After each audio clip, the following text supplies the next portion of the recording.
have the courage to look at the challenges in your life and learn from them. That's what I would say. And where it takes you is always wonderful. Tired, weary, frustrated? What would you be doing if you weren't raising children alone? What's stopping you from living your best life now? On SoloMoms Talk, I discuss with solo mothers the challenges you face raising children alone. So if you're a working solo mom dealing with independent children, insensitive bosses, weight and health issues, or even debt collectors, join us as we discover your path to get and stay healthy, increase your income, and live with joy and purpose. In this battle of life,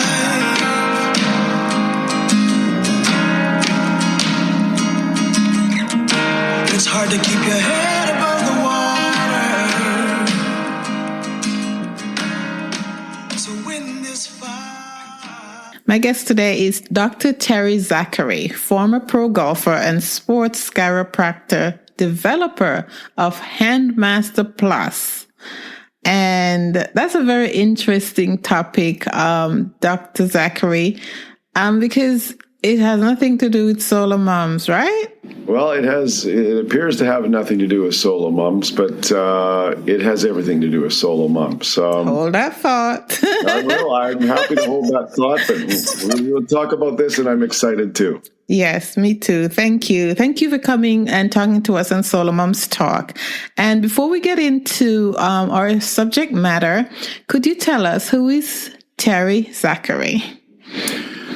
So Terry Zachary is, I like to think, a young man, probably getting to be less of a young man, but aging well. And I was raised by, my mom was a single mom when I was about 4 or 5 years old, and my brother and I are 11 months apart.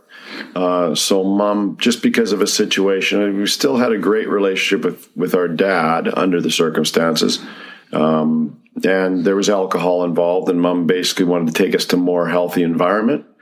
And that's where I came from. But Terry Zachary himself was affected a lot by all of those circumstances. But I was really naturally myself driven into sports and athleticism. I loved both of my parents, my mom and my dad, were both involved in sports. And so I think I got a healthy, natural exposure to that. And then it didn't offend me because I loved it. I grew up in hockey. I'm Canadian, so Rosemarie, by law, we pretty much have to play hockey first. And then, so hockey, and got into golf and basketball, and eventually golf won out. And those were, if I can even think that I had stressors in my life, which we can talk about more, golf was always my ultimate happy place. And as I got better at golf, you got more detail orientated, and you had to learn about how your body moves, and that naturally got me into, I think, picking the vocation of being a sports chiropractic. I ended up having a practice that was half sports, half family. And my mom, who was, of course, we can talk about as much as you like, was pretty much my mentor and my idol. I saw how she lived her life, and she was involved in healthcare. She was a public health nurse. So I was naturally driven to those two things through my parents, and I coupled them, and I've always enjoyed them, and I love my work, and end up becoming a professional golfer. It was after my dad passed away, actually. I went for the dream. I was always supported to go for these dreams. I didn't make the PGA Tour, if that's any question to any of your audience. But I was exposed to so many injuries, and a lot of them repetitive grip injuries that I worked on in practice. I had taken some time off of practice. So that led me to simplifying my 4 or 5 exercises that I did when I had time in practice, and developing a product called Handmaster Plus, which once I stopped playing golf, I went back into practice, and I saw that sports and music and workplace and every place had the same mechanics of the repetitive gripping problems that I learned in golf. And everything just went from point to point to point. And even though my dream of playing professional golf didn't work, it opened up the world to me to help other people, which is what I do now, and we've helped literally over 1 million people around the world, and I love what I do. Love getting up to work every day, and a lot of that stemmed from my roots, from the example of my mom. Absolutely, no doubt. Okay. All right. Thank you. Thank you for detailing that for us. Yes, I have 3 sons, and I'm just proud to be a mom, and I was a divorced mom. So, my sons just make mothering so much a pleasure, even all the struggles. So yeah. And I'm also Canadian, by the way. Oh, I didn't know that. All right. That's awesome. Yeah, I'm in London, but I'm Canadian. Yes. Yeah. All right. Yes. All right. So, you kind of spoiled it for me, but that's okay. Make your job tough. That's my job. Make no. I guess I'm excited to be on, so I'm rambling and taking all your questions. Exactly. Yeah, that's all right. That's quite all right. So we are going to talk about the hands, right? Yeah. And what you mentioned that in playing golf, because you have to grip a stick. Yeah. Pardon my phrase. Yeah, no, that's basically the mechanics, and it's very basic. Right.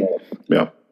And that caused you some problem. Explain those injuries and the problems you had with your grip and other injuries that would occur on an everyday basis, say to a mom in an office setting, say. So I'm giving you a free rein here. Yeah, no, I appreciate that, because when I was first involved in grip, it had to do mostly with athletes. I dealt with professional athletes and amateur athletes in my practice. A lot to do with hockey and golf, because that's what my background was. But it turned into a lot of things. But when I took time off practice and chased the dream of professional golf, what would happen is inevitably I was playing mini tours. So, PGA Tour involves airplanes and pretty high lifestyle pursuits. Mini tours involves a lot of traveling from little tournaments to little tournaments in cars. You get to know your group quite well. And as the players got to know me, they realized that I had some background in sports chiropractic. So when they had injuries, they would come to me a lot of times.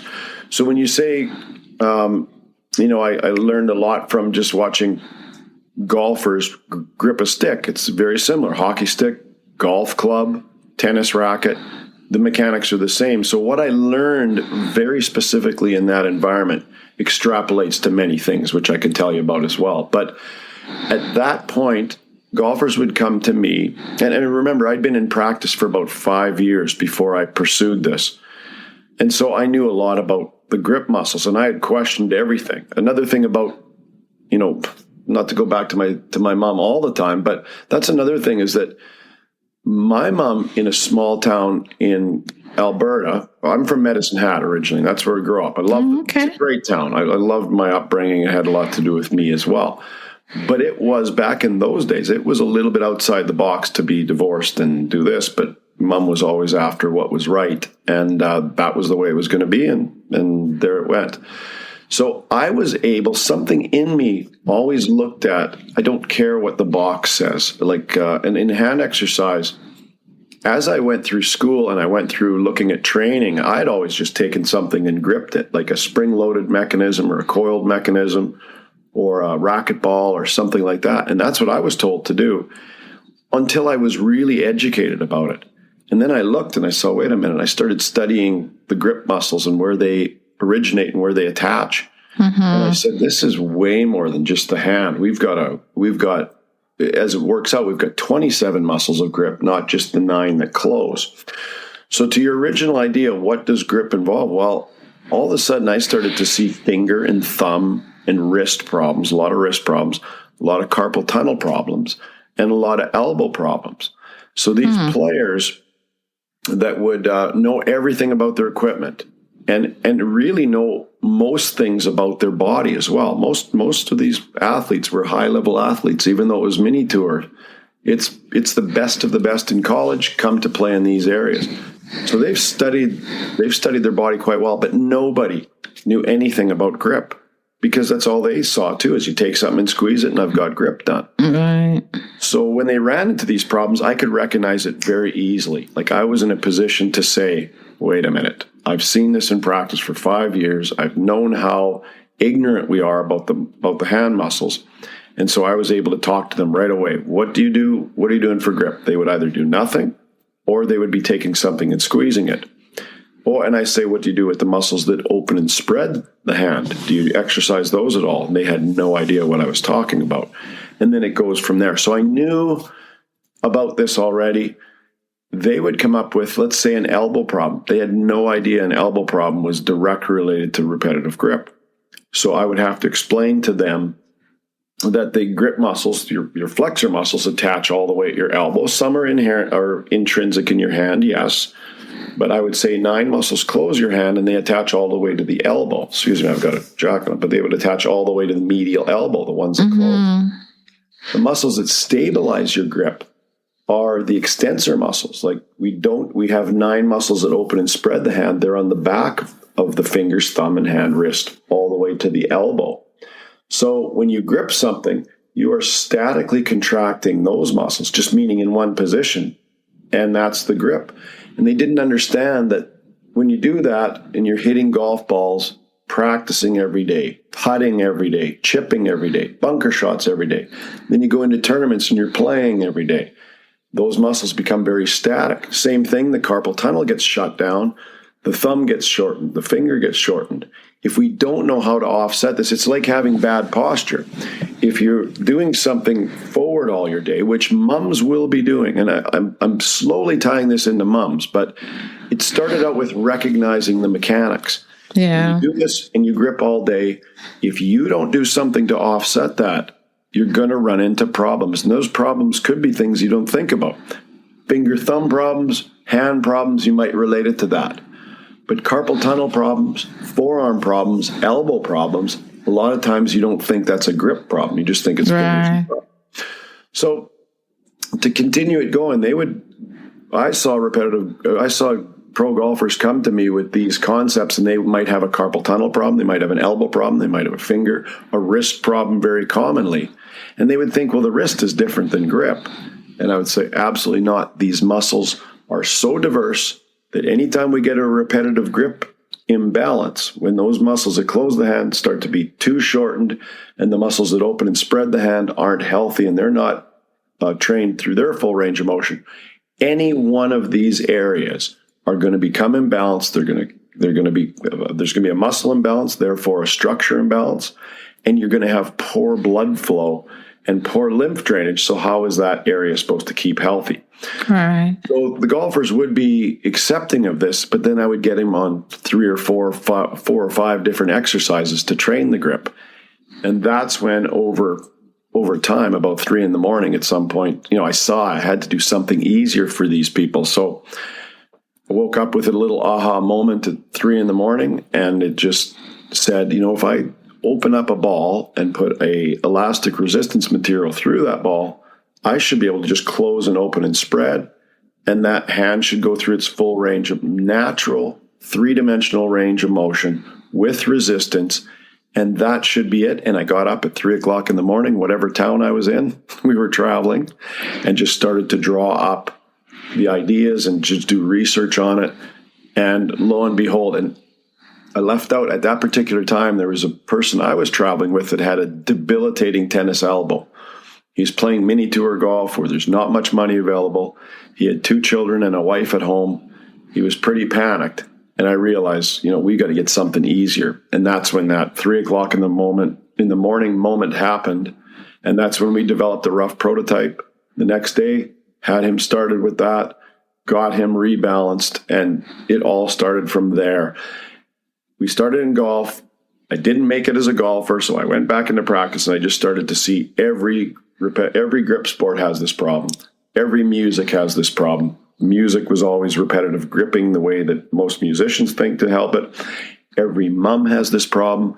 Every ergonomic situation has this problem. And then from that's the background. And as we go then, Rosemarie, I can speak to mums specifically, and I'll show you some of the problems in that. And then the moms that are listening might understand the background I'm talking from to address their problems.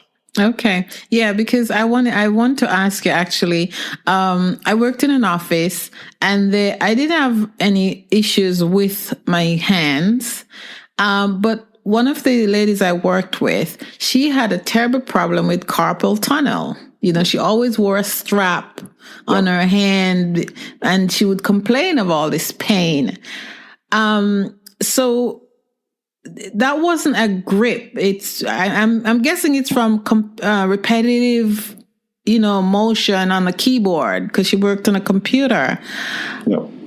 I mean, can you explain that? Because the gripping, I understand because you're probably forcing your hand to do something it's not naturally supposed to be doing.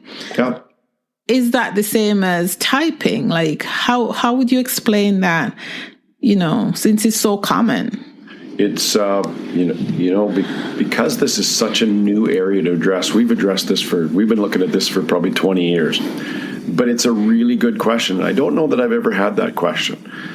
So when you look at the mechanics of typing, so a person might think, well, I'm not doing a whole bunch. I'm just typing. Yeah. But I want you now. I also will say that most people, their whole life isn't just the typing, but the typing is one of the categories that will exacerbate and really challenge the whole mechanics of how the fingers work. And that's a bit. I'll unpack that comment. But away from the office, maybe she may be knitting, she may be an artist, she may be doing many other things that would challenge it. And on top, and then I'll talk specifically because we have a big background on typing, which is similar to keyboards, which is similar to, I'll say, dental hygienists, let's say. Anytime where there's palm down. So whenever we talk about, let's say, strictly about typing, piano playing, organ playing, anybody that does something on a regular basis, day in, day out with palm down, here's the challenge to the whole mechanical, kinetic chain of grip. If I'm palm down, I don't know if I'm showing this really well, but once I'm palm down, let's say if I'm doing anything with my fingers, the straight, clean mechanics are, whenever I grip something, if I'm a golfer, if I'm just gripping something, if I'm on an assembly line, once I grip something, my finger flexors, which part of them attach intrinsically in the hand. And I will say, a lot of them originate right on that carpal tunnel, which is very interesting when we talk about carpal tunnel syndrome. So anytime I'm gripping and grasping, you can see that carpal tunnel just mechanically shut down. Now, if I'm gripping a knitting needle or a paintbrush, it even grips down. Or a knife, more. Right? Yep. Chopping. So it even grips down more. So I'm shutting that down. If I don't do anything to oppose it, the muscles that oppose it, that open and spread the hand, and I said spread, because people think, well, the opening hand muscles must be a little bit important. No, they're hugely important. Because when they open and spread, that offsets and supports my carpal tunnel nice and open. First point. Right. So most people in their regular life are grabbing things. You're around the house, you're going to be gripping and grabbing things. So you're slowly starting the imbalance. If I'm in the office, now I'm palm down is another problem. Whenever my fingers go to hit a keyboard, okay, there is a little contraction because remember, the finger flexors are going to do that, right? And those flexors attach fingers and thumb inside, but also all the way down to the elbow, right? So they're going, the tendons go through the carpal tunnel and then they attach down onto the elbow, the main finger flexors, okay? Yes. So one thing is that these muscles back here are contracting to support that finger flexion. Okay, so they have to contract. It's a co-contraction. Whenever your fingers and thumbs do something, these muscles back here, the thumb and the finger muscles, have to contract to support that. It's a lot if you've never heard it before, but it is quite basic. So if I'm doing this, not only are my finger flexors doing a little bit, but my finger extensors have to support that contraction. The thing to understand is now, my finger flexors are dropping with gravity. So it's not that hard, okay? But the flexor tendons that go through the carpal tunnel are active all the time. The second thing is, though, the finger extensor muscles that are supporting that are against gravity. Does that make sense? If I was this way, the finger extensors would have an easier job, but the flexors would have a harder job. Okay? So if I'm milking a cow for some reason, right, the finger flexors are really under stress. So anyways, let's move on from that. But the second problem that happens and why the grip gets really challenged is when I'm palm down on a computer, people would say, that's not that heavy a work. Like, why would anybody complain about that work? But not only are my finger extensor tendons having to support the flexion of the grip, but they also have to hold the fingers up against gravity the whole time that I put my hands on the keyboard. So those finger extensor muscles are being built and they're contracting in a small range of motion. Remember, fully open is this, right? Fully open. Right. If I was to train a bicep muscle and I held a brick in one position and somebody said, what are you doing? Well, I'm training my bicep. Well, they would say, that's not the way you train a bicep. You take it through its full range of motion. That's how I make a strong, healthy muscle. But yet, with our finger extensors, when I'm typing all day, I'm building a small range of motion in that fingers that are contracting subtly all day. Otherwise, your fingers would fall down, right? Right. So there's the mechanics are very stressed on anybody that works at a computer or plays keyboard or is a dental hygienist. That's a whole other story. That's where you can draw the line. So your support muscles become very static, very poor blood flow, and very weak over time. So that starts to put all the stress onto the flexor muscles. I know it's a long explanation, but you have to create that background to say, how does somebody get carpal tunnel syndrome from typing?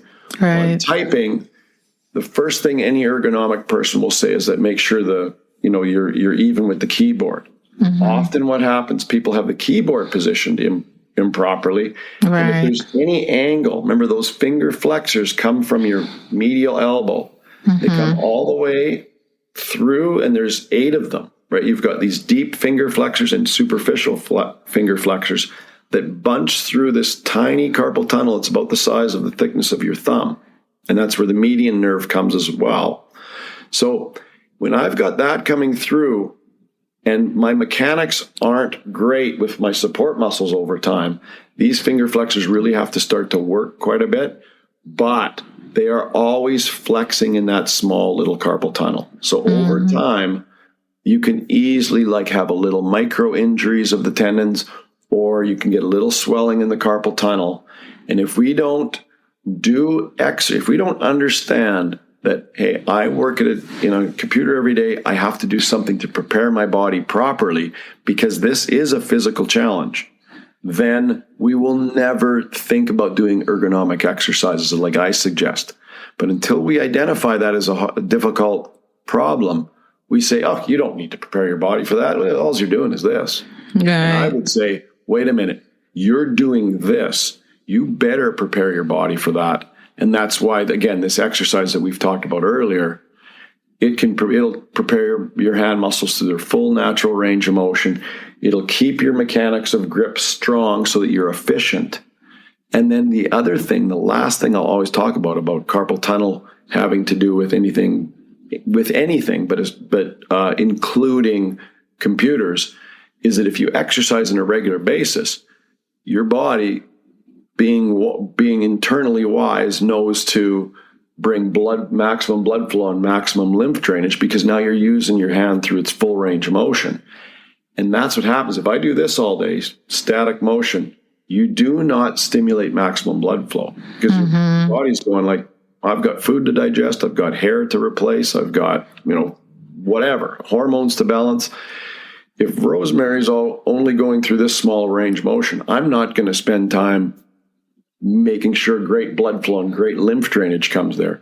But if you're doing this every now and then at your breaks with resistance, okay, an easy exercise, and I can show you the exercise to your audience if you want to, but basically we have a ball where you close against a ball and you open against the resistance of the finger elastics that go through the ball. Now I'm training my hand through a regular range of motion. I'm getting blood flow to all the mechanics of the grip, and I'm very efficient with blood flow and lymph drainage through the carpal tunnel. And now I'm going to have a healthy carpal tunnel. It's a big challenge, though. And until we recognize that computers are a big physical challenge, nobody's going to do anything about it. And we're going to have the same conversation that you and I are going to have. Like, why is it happening? Right. It's happening because it's a challenge physically. Yeah. Yeah. All right. Thank you. Thank you for explaining that. I also want you to tell us, because I'm going to release this as an audio podcast first. Yeah. What type of exercise do you recommend apart from just regular exercising? Because you hinted that that's what's important, exercising the body. But are there specific exercises that one can do to mitigate some of this damage, especially if you're typing or you're a chef chopping all day, musician playing the keyboard, stuff like that.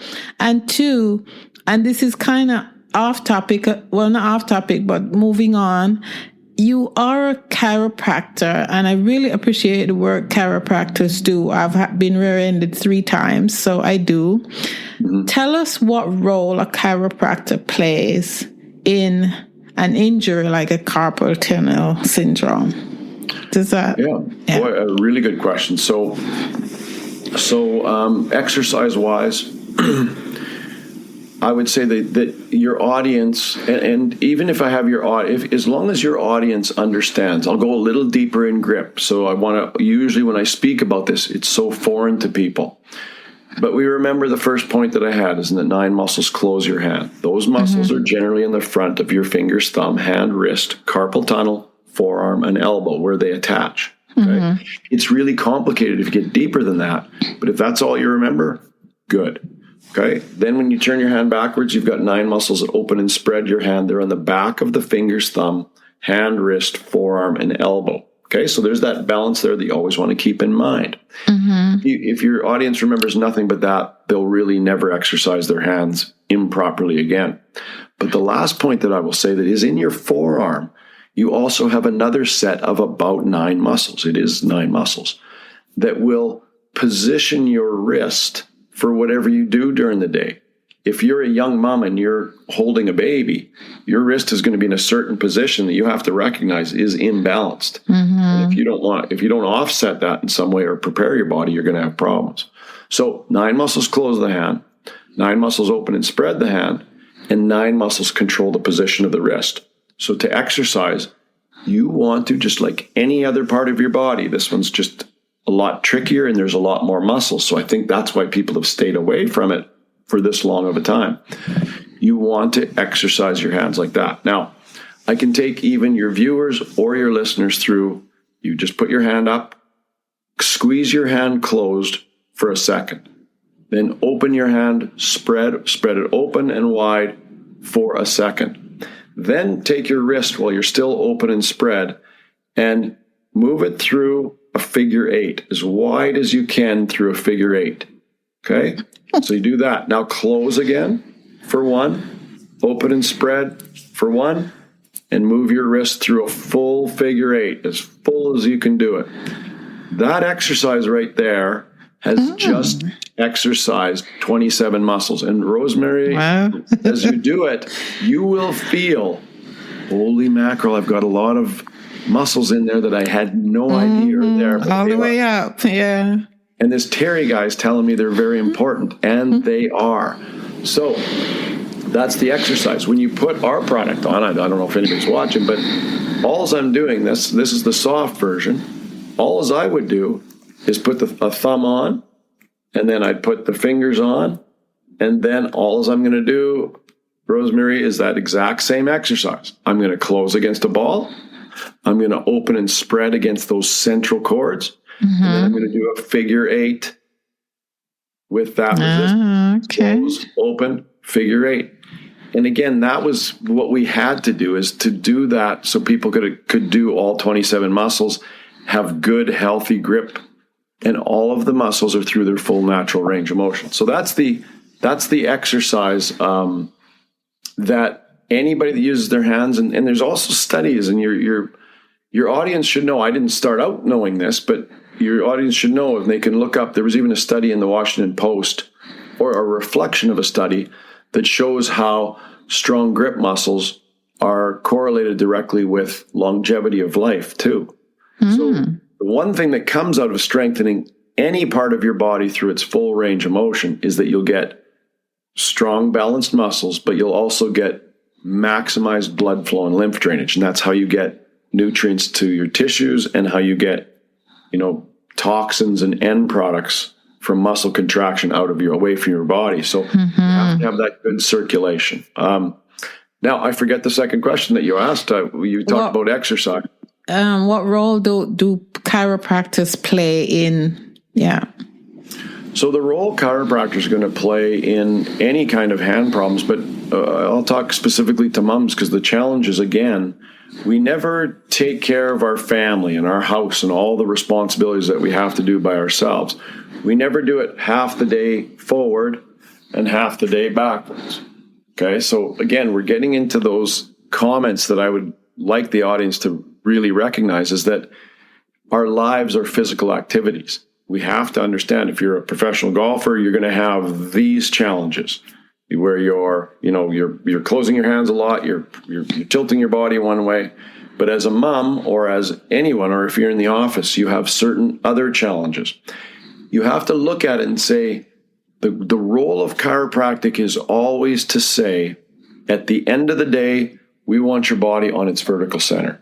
Okay, so when your body's on its vertical center, and our job is to adjust people, so we make physical adjustments to maintain that body on its vertical center, but we should also be educating people on regular exercise, how to also have balance in their nutrition, etc. But I'll get back to the core, is when the spine is on its vertical center, because even if somebody's got, let's say, a shoulder problem, if you'll see people, and I'll probably wreck part of your life if you start looking at people's shoulders when you just are out walking in public. You'll see that a lot of shoulders are like this, the head's tilted like this, you got all these problems.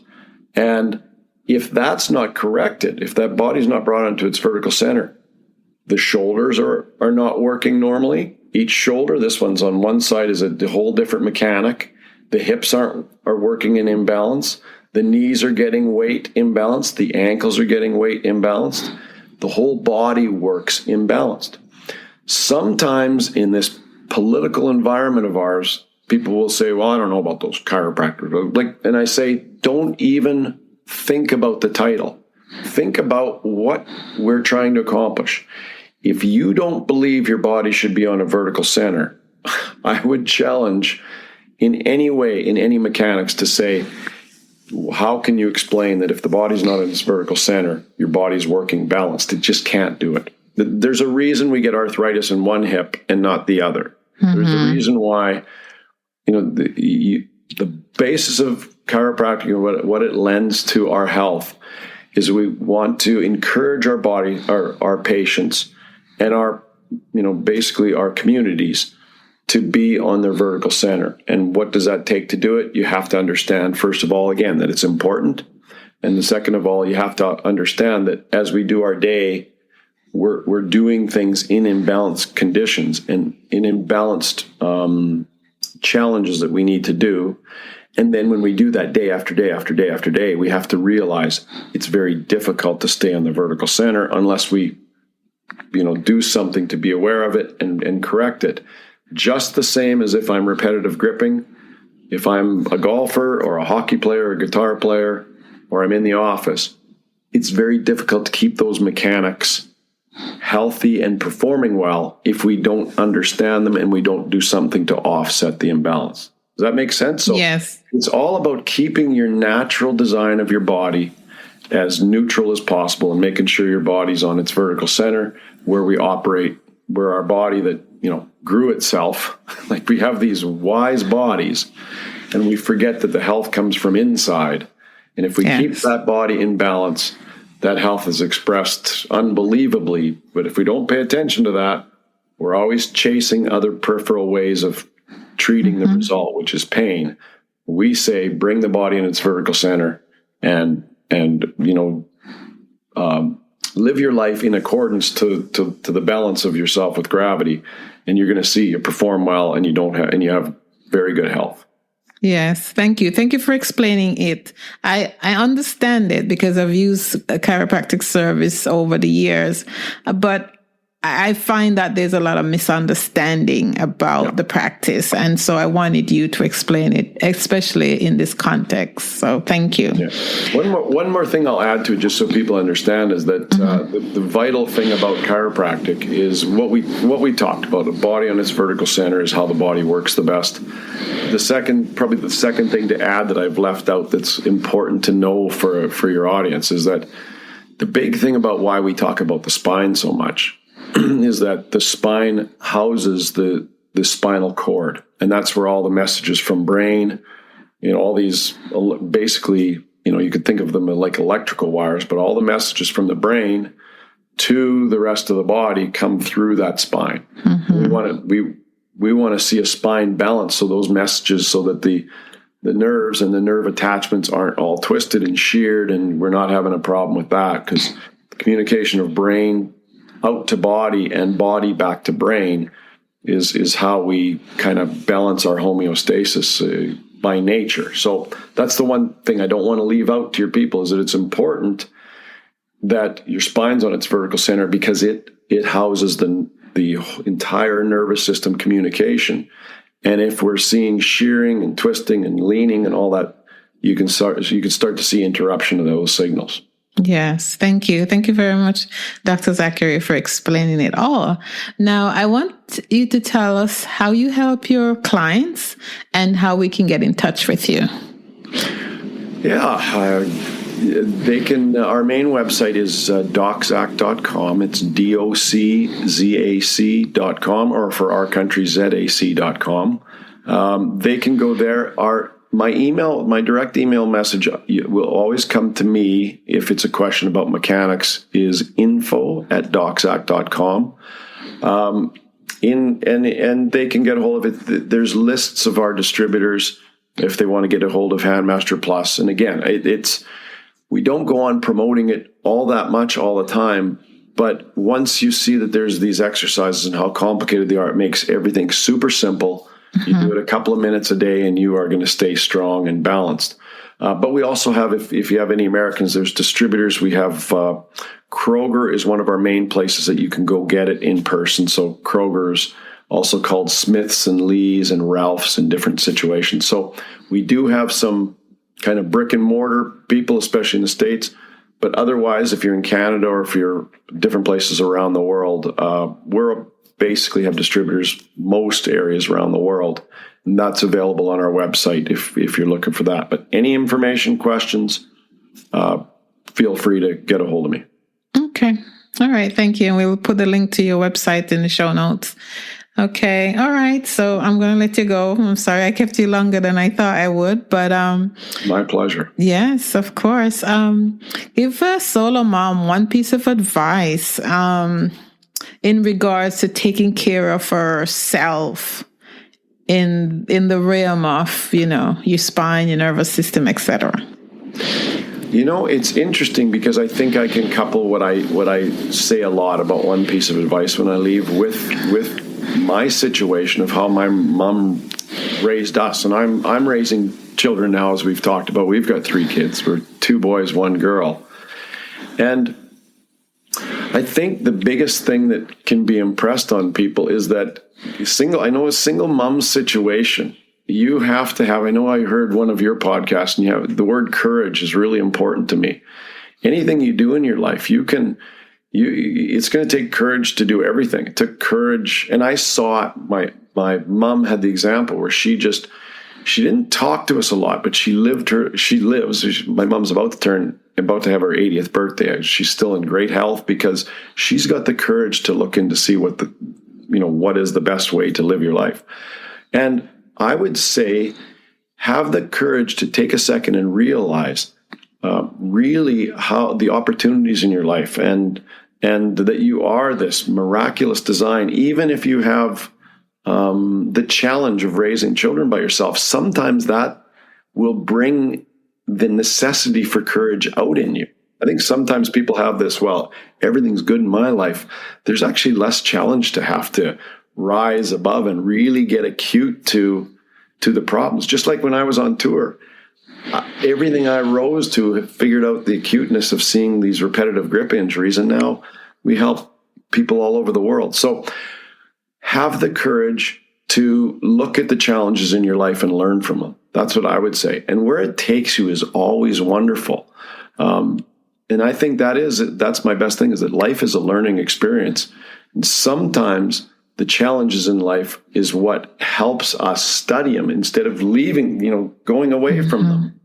Or if you're having pain in your life, don't just anesthetize it. Don't just get bottles of wine out or whatever. Not that I'm against a drink of wine, but don't run away from the challenges in your life. Look at them and see what that's there to teach you. And I found that my situation with a single mom and going into chiropractic and going to all these things that were a little bit, that had some stigma to them in a weird way, they helped me so much, because eventually you see that, man, there is a bit of a little box that people think about these situations. Have the courage to just forget about the box, see what these challenges in your life are teaching you, and go for them. And there's always, that's the best time to learn. And that's how I think we evolve quickly. Yes, thank you. Thank you very much, Dr. Terry Zachary, for coming and speaking to us today. I really appreciate you. Well, I really, really love your show, and I love what you're doing, and I'm thrilled and honored to be on it, and happy that you had me. Thank you. Thanks for listening. Are you still setting New Year's resolutions only to ditch it halfway through January? Or are you struggling to keep up with life because it seems you've lost control? Sign up for Successful Goal Setting Strategies for SoloMoms and let me walk you through setting up a plan for your life based on your birthdays. Join the waitlist below and put a plan in place so you can have joy in the middle of life's chaos. Remember, you're not alone and you don't have to parent in silence.